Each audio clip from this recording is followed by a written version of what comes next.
आगे परमेश्वर कहते हैं, संतों की महिमा कही न जाए, 68 तीर्थ चरणों पाए। संतों की महिमा अपरंपार, पूर्ण ब्रह्म मिले करतार। संतों की महिमा अगम अगाध, नारद से उदरे प्रहलाद। अब परमात्मा संतों की महिमा गा रहे हैं यहाँ पे। नारद जी कोई संत नहीं थे। नारद जी तो ब्रह्मा जी के एक पुत्र हैं, मानस पुत्र, जैसे सनक सनंदर और जो वो 4-5 जो बताते हैं परमात्मा, संत कुमार, ये 5 पुत्र हैं उनके। कोई बात नहीं, नाम से हमें कोई लेना देना नहीं उनके। 5 पुत्र हैं उनके। वैसे ही ब्रह्मा जी, नारद जी भी ब्रह्मा जी के मानस पुत्र हैं। तो ब्रह्मा जी कोई संत नहीं है, क्योंकि संत वो होता है जिसके पास में संपूर्ण आध्यात्मिक ज्ञान होता है, जिसके पास में पूर्ण मोक्ष मंत्र होता है, उसको संत कहते हैं। बाकी तो इस काल भगवान ने लाखों संत बैठा दिए हमारे को भ्रमित करने के लिए। तो यहाँ परमात्मा कहते हैं, संतों की महिमा अगम अगाध, नारद से उदरे प्रहलाद। जो प्रहलाद भगत जी थे, उनको किसने नाम दिया था? नारद जी ने। लेकिन अब ये शब्द हमें समझाएगा, क्योंकि महिमा यहाँ पे संतों की हो रही है। तो परमात्मा ने नारद जी और प्रहलाद जी का यहाँ पे जिक्र किया है। तो प्रहलाद जी को नारद जी के रूप में जो ज्ञान दिया था, जो नाम दिया था, वो संत था। वो सतगुरु रामपाल जी भगवान थे,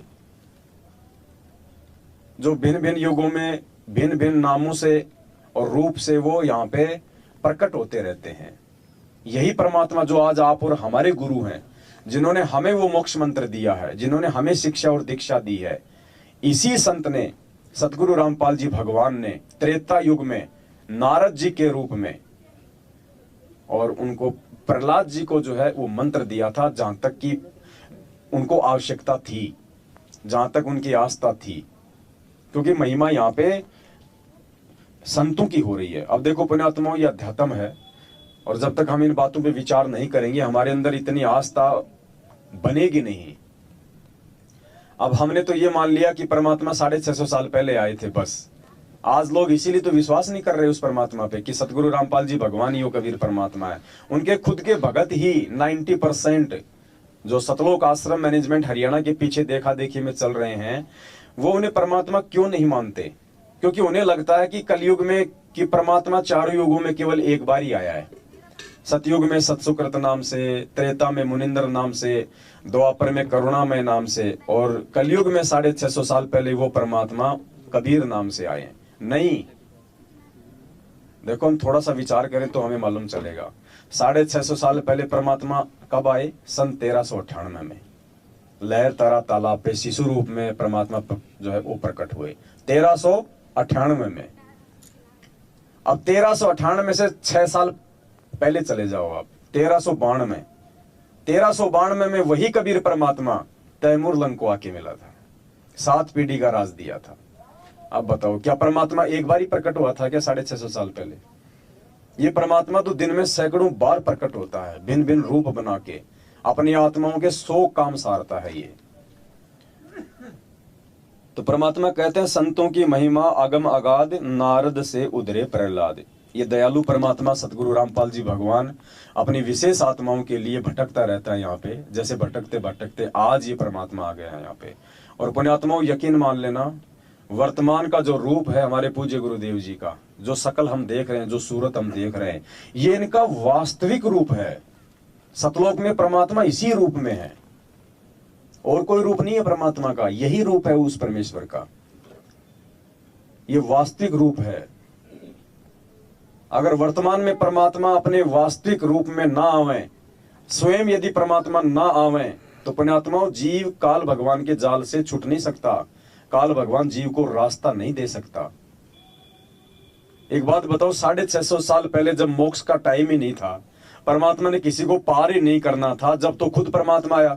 और आज जब मोक्ष का टाइम है तो क्या आज किसी और को भेज देगा? आज तो 650 साल पहले से भी ज्यादा जोर लगेगा। तो आज तो परमात्मा ने स्वयं ही आना था, और जब तक ये परमात्मा नहीं आएगा, स्वयं यदि वो परमात्मा ना आवे, तो एक सत्संग में गुरुजी कहते हैं कि काल भगवान हम आत्माओं को रास्ता नहीं देगा।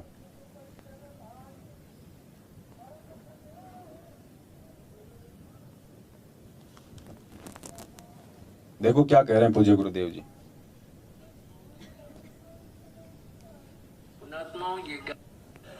पुण्यात्मा ये ज्ञान परमात्मा स्वयं आकर ही हमें बताते हैं। और यदि वो परमात्मा स्वयं आकर के अपना ज्ञान प्रचार ना करे तो ये काल हमें कोई रास्ता नहीं देता।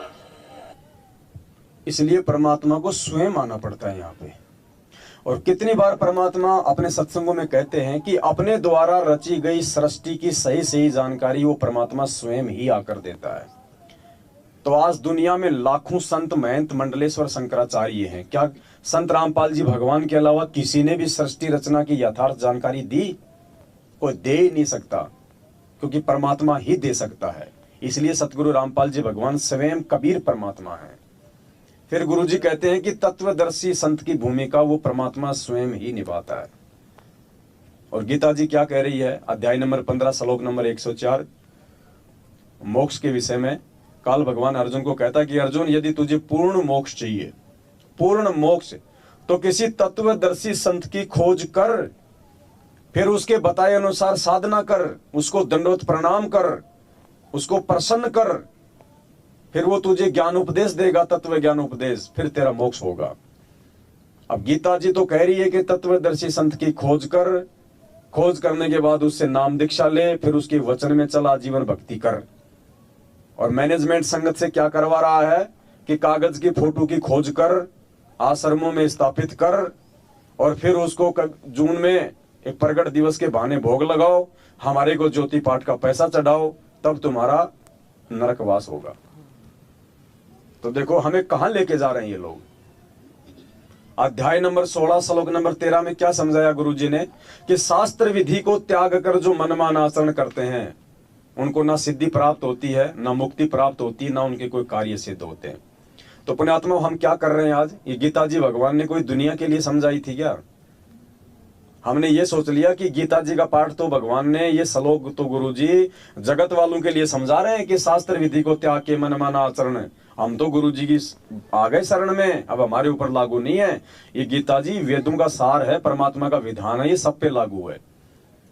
हम शास्त्र विधि को त्याग के मनमाना आचरण नहीं कर रहे तो क्या कर रहे हैं आज ये 90% भगत समाज?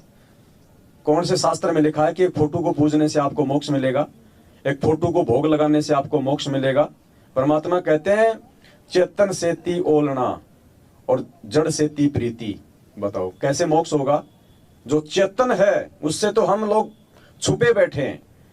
जो संत रामपाल जी भगवान है, जो एक चेतन शक्ति है, वो हमारे गुरु हैं, उनसे तो हम लोग ओलना करके बैठे हैं। उनको तो हमने एक जीव साबित कर दिया कि मां के गर्भ से आया है। उनका तो 8 सितंबर को मनवस लोगों ने जन्मदिन मनाना शुरू कर दिया और जड़ से ती उन्होंने प्रीत लगा ली। वो जड़, वो कागज की फोटो, वो जड़ है। वो ना बोल सकती है, ना तुम्हें सत्संग सुना सकती है, ना तुम्हें वो मंत्र दे सकती है, ना तुम्हारा कोई भला कर सकती है, ना आशीर्वाद दे सकती है।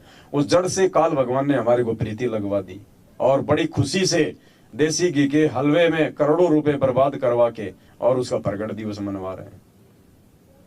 पुण्यात्माओं, ये शास्त्र विधि को त्याग के मनमान आचरण है। तो बताओ कैसे हमारे को मोक्ष होगा, कैसे हमारी सिद्धि होगा, हमारे को सिद्धि प्राप्त होगी? और देख लो आए दिन उसका क्या परिणाम निकल रहा है। आए दिन अकाल मौत हो रही है मैनेजमेंट वालों की, आए दिन। तो ये परमात्मा ने विशेष मेहर बख्शी हम साथ संगत वाले भाई बहनों पे। हमारा ध्यान, हमारा टारगेट केवल हमारे गुरुदेव के चरणों में हो जाना चाहिए। और कोई भगवान नहीं है सृष्टि में इनके अलावा। अगर सतलोक में भी बैठा है तो यही बैठा है, धरती पे भी है तो यही है, जेल में भी है तो यही है, हमारे घरों में है तो भी यही परमात्मा है। दूसरा पूरी सृष्टि में कोई परमात्मा नहीं है।